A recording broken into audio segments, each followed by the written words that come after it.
It's day one of the Olympic Games, and behind me is the beach volleyball arena. I'm here outside of the Hotel Monaco where the snow is falling. Today is the United Nations World Water Day, and while the number of returns is up, the number of taxpayers that the IRS is recommending for criminal prosecution is continuing to go down. Travel experience is going to improve in the near future as new planes are set to hit the skies soon. The city is honestly kind of bustling. There's a lot of people around, thousands of people just enjoying this atmosphere, and there's a lot to explore here in Rio. In the 2012 Olympic qualifiers, Helen Morales barely missed her shot at competing in the games as she lost in her final round. The insurance company says their rates will increase by 51% next year, but most of the increase will be balanced out by subsidies. Arizona Representatives Ann Kirkpatrick and Paul Gosar wrote this letter to the National Park Services. Cronkite News reporter Samantha Witherwax is in our Washington bureau with more.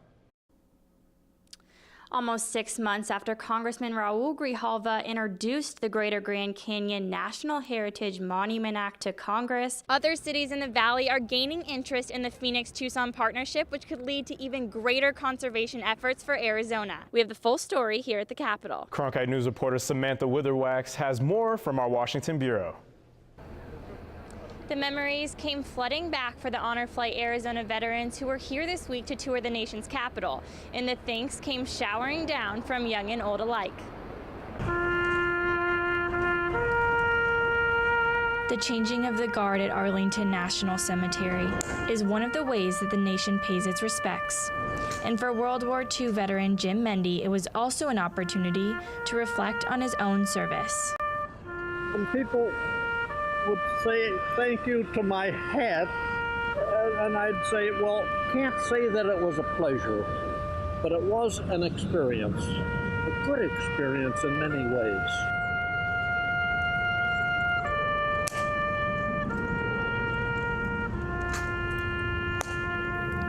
Honor Flight Arizona is a group that brings veterans like Mendy to Washington, D.C. to see the memorials that the nation built in their honor, like the World War II Memorial.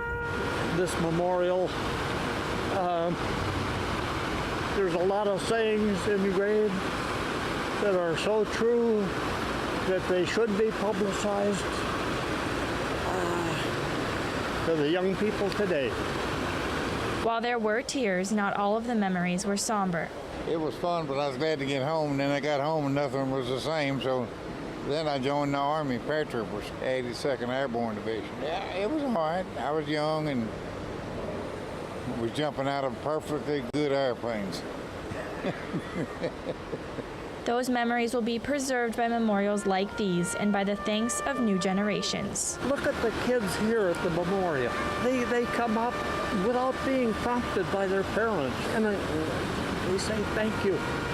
We don't need the thank yous. We appreciate them, but we did at the time what had to be done, and happy to have done it.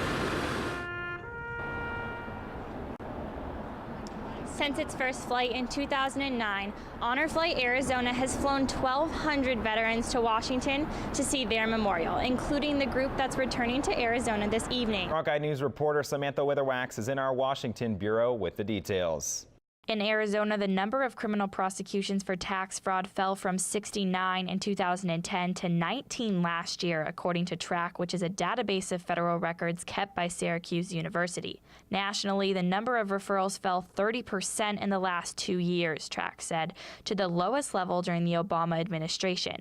Now, the IRS does not dispute the numbers, telling us in a statement today that steep budget declines have left it unable to hire the agents it needs. One tax watchdog said the drop was to be expected. It's not surprising that if you reduce the funding to the IRS, you reduce the funding for enforcement, then you're going to get reduced numbers of enforcement actions. But Pete Sepp with the National Taxpayers Union said that doesn't mean IRS officials are sleeping on the job. Referrals may be down, but Sepp thinks that the IRS is finding other ways to catch cheaters. The agency is still placing an emphasis on enforcing the tax laws maybe through other means than actually hauling people into court for criminal charges. In the last 10 years, within the IRS, administration and bureaucracy funding increased over 150%, while taxpayer service decreased over 40%. But the area where SEP believes new action is being taken is in the enforcement funding, which has gone up 14%. It's very easy to say, oh, fewer criminals are being prosecuted in court for tax reasons. The system must be falling apart. That's too simplistic of an answer. It's important to examine other enforcement and examination activities. But the IRS says the math is simple. The less agents they have, the less cases that can be worked on, and the fewer criminals that are going to be brought to justice. They also said that they can expect to see this trend continue on this year. Reporting from the nation's capital, in Alexandria and Rio de Janeiro from Reagan National Airport. Reporting from the White House, Samantha Witherwax, Cronkite News.